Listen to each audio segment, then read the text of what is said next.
I'm trying to do the book of Revelation on Tuesdays and Thursdays.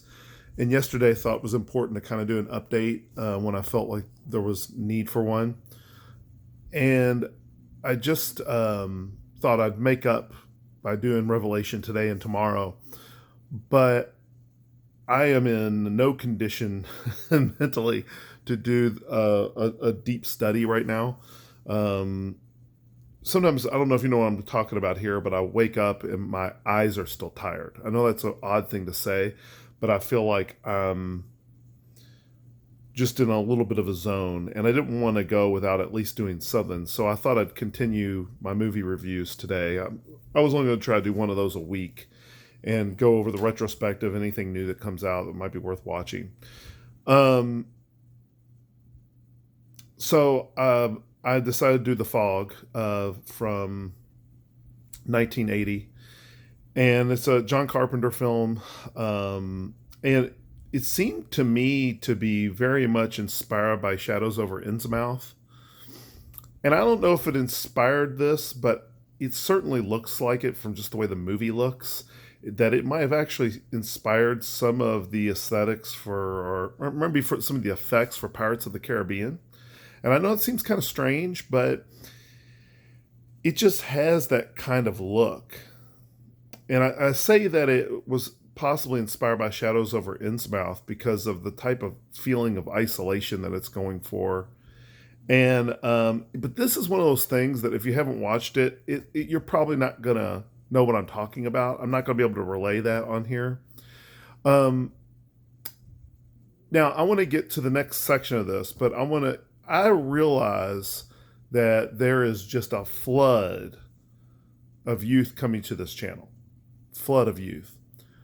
And one thing I notice is young people love their cosplay. All right, they're down. So I got something for you. Ready? Let's do this. Let's bring it in here. All right. Zany Cam cosplay. Zany Cam. I'm not even reading anything. Yeah.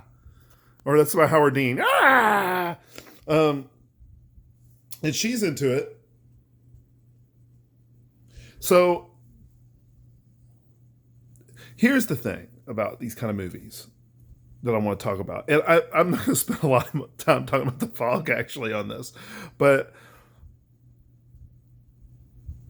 I think if you like to be entertained when you see a movie, and that's all you want, which, by the way, there's some people that would see this and go, is there another reason to watch a movie? And yeah, I get it. If that's, I get it, not understanding another perspective on that. You know, you watch a movie to be entertained. But if that's the only reason you like movies, this movie is very good in that regard. It was very entertaining. I was, it was just mindless fun. And John Carpenter has a very strange style. Only the zany professor understands these things. He, if you are looking for pure horror, I don't think he's your guy. I just don't. I don't think I know. And I look, I understand you got Mike Myers and you have um he basically instituted the slasher film idea and all that. I don't know that you would consider that horror though. I never thought that was horrifying as a child. And you know, he did Escape from New York, which I had to watch for this channel, not for this channel, for my retrospective, and that wasn't definitely not horror, more science fiction, but was it even that? Well, anyway, but he has a style that is entertaining. But it's very odd to pin him down. And that's kind of a unique thing. If your thing, which is kind of my thing, is you like to be provoked to think. John Carpenter is definitely not your guy. If your thing is that you want a really profound story, like a story that's really going to have you thinking about it. You know, my favorite movies are like that. It just has a story that has you thinking about how they came up with the ideas they came up with and all that.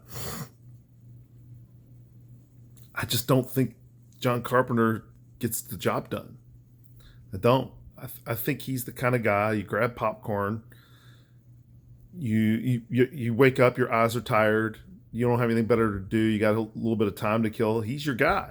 You don't have to think much. Just turn it on. And I think The Fog is a quintessential John Carpenter film from everything I've seen. Although it's much better than Escape from New York, in my opinion, way better.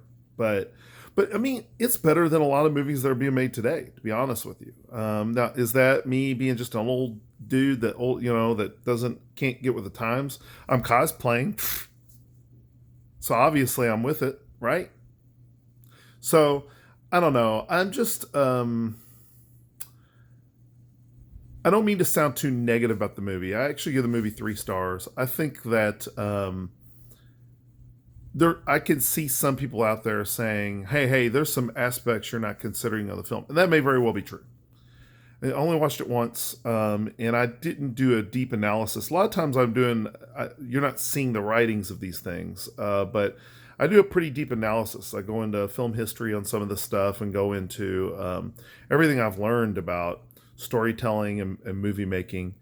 And not that I'm qualified to be a movie maker. I'm just saying that. But I was pursuing that as a potential career at one time. I was really working hard on getting there, and so it's not like I have nothing to say about it. Um, so if you find yourself in those positions, you like to be entertained, you don't really want to think too hard about it, but you love movies, and that's what and you've never seen The Fog, you should watch it. Not bad. Can't speak to the new one. The remake, I have not seen it. I know nothing about it. I know very little. But the original Fog, 1980, might be worth your time.